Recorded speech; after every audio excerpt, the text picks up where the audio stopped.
I've always believed in earning things the right way. No shortcuts, no handouts. Just hard work, discipline, and patience. That's how my old man raised me, said a man's character isn't revealed when he's climbing, but when he's overlooked. Well, I was about to find out just how much character I really had. My name's Thomas Dillard, 37 years old. Been working in logistics for about 12 years now, the last 7 of those at Dempsey Freight Solutions, a mid-sized supply chain outfit in Cincinnati. Nothing fancy, but it kept the lights on and gave me enough purpose to show up every morning. The thing is, Dempsey isn't just my employer, it's also run by my wife's father, Charles. Yeah, that kind of situation. When I married Lauren back in 2016, I didn't do it for connections. God knows I didn't even like her father back then, and I like him even less now. But we kept it civil. He offered me a position on the operations side of the business, and I took it because it made sense. I figured I'd show him my worth through results. And I did, every quarter, every year. I never missed a deadline. I cleaned up departments that were bleeding cash. Hell, I worked 12-hour days when the rest of the team clocked out at 5 sharp. My performance reviews were stellar, not just from Charles, but from regional directors too. And yet, when the operations director role opened up last month, the one I'd quietly been working toward for over 3 years, he gave it to Brett. Brett, the human paperweight with a trust fund. The guy who once misplaced 3 pallets of inventory because he didn't feel like counting boxes. The one who spent more time flirting with the interns than learning how our routing system actually worked. Yeah, that Brett. I found out the morning of the announcement. Charles called us all into the conference room for a team update. Lauren was sitting in the back, quiet, eyes low. She already knew. That should have been my first clue. Excited to announce, Charles said, holding his mug like a damn anchor, that Brett has accepted the position as our new operations director. There was polite clapping. Some people looked over at me. A few awkward glances. I sat still, smiled once, and nodded. I even congratulated Brett afterward, shook his hand while his cologne tried to choke me out. I didn't say a word that day. Not to Charles. Not to Lauren. I drove home in silence, hands clenched on the steering wheel, replaying every late night, every early morning. Every time I told myself, just be patient. Your time will come. And I thought, damn, I really believe that. I guess I could have raged. I could have cussed him out in the office, thrown a chair, made a scene. But I've learned something over the years. Silence, when wielded right, is louder than any scream. So I did the one thing I knew would make noise without a sound. I handed in my resignation. Not immediately. I spent the weekend drafting it. I didn't want it to be emotional. I wanted it to be clear, purposeful, professional, but firm. It was 3 paragraphs long. The first thanked him for the opportunity. The second acknowledged the role I had played in helping the company grow. The third? The third ended with just one sentence. Sometimes, what you tolerate tells people more than what you value. You made your choice. So now I'm making mine.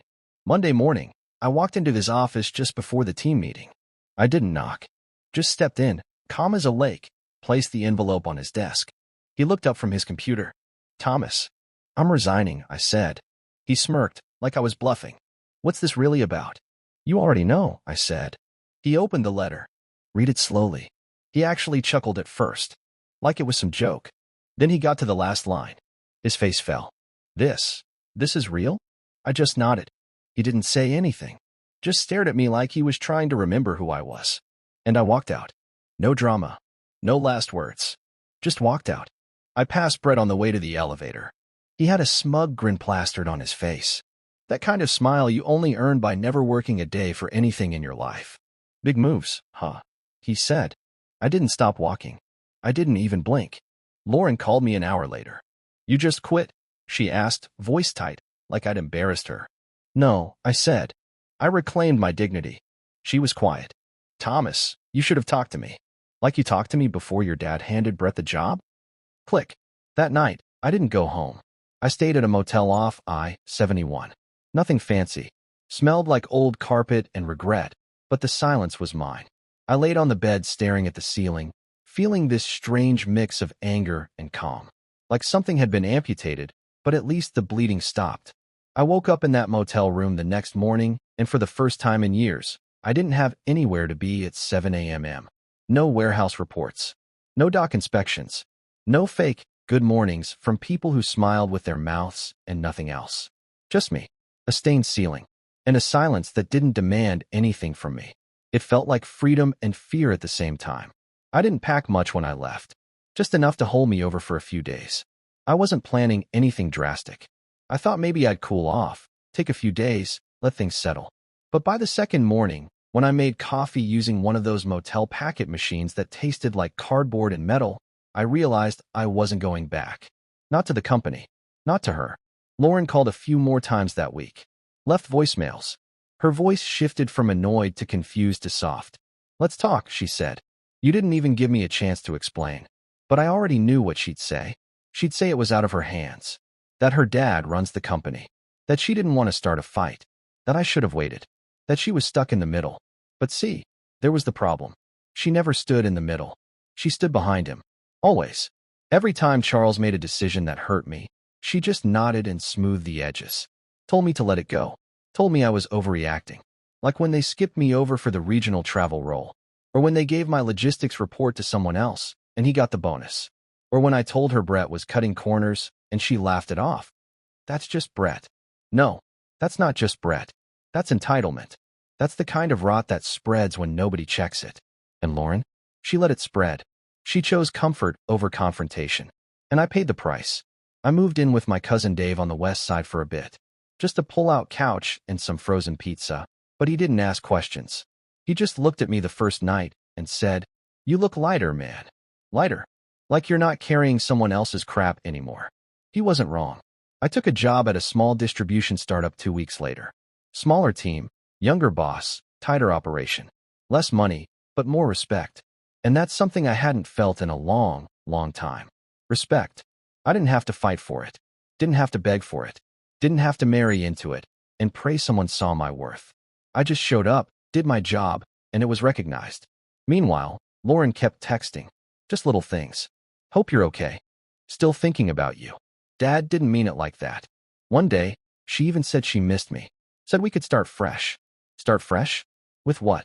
A man who gave 10 years to a company run by his own father-in-law and still got left behind? A wife who sat through every dismissal like she was watching a rerun. No. Fresh only works when both people actually want to grow. And Lauren didn't want growth. She wanted convenience. She wanted the man who always swallowed his pride for the sake of keeping peace. She wanted a doormat with a job title. 1 month after I left, I ran into Brett at a local bar. He was loud, drunk, red in the face. A few guys from the office were with him. He saw me across the room and shouted, Hey, look who it is. The martyr himself." I didn't say anything, just nodded once. "You still mad, man?" he called out, slurring. It was just business. That's when I walked over. I didn't raise my voice. Didn't shove him. I leaned in close so only he could hear me. "You didn't earn that position," I said. "And you know it. The only thing you've ever earned is the silence of people who are too tired to call you out." He blinked. "You think you won because you got the title. But the truth? Every time you walk into that office, people laugh behind your back. Not because you're funny, because you're empty." Then I turned and walked out. Didn't wait for a response. Didn't need one. By the second month, Lauren showed up at my cousin's place. She stood on the porch with a plastic bag of my old clothes and a face full of regret. I thought you'd cool off," she said. I looked her in the eyes. "I didn't cool off," I said.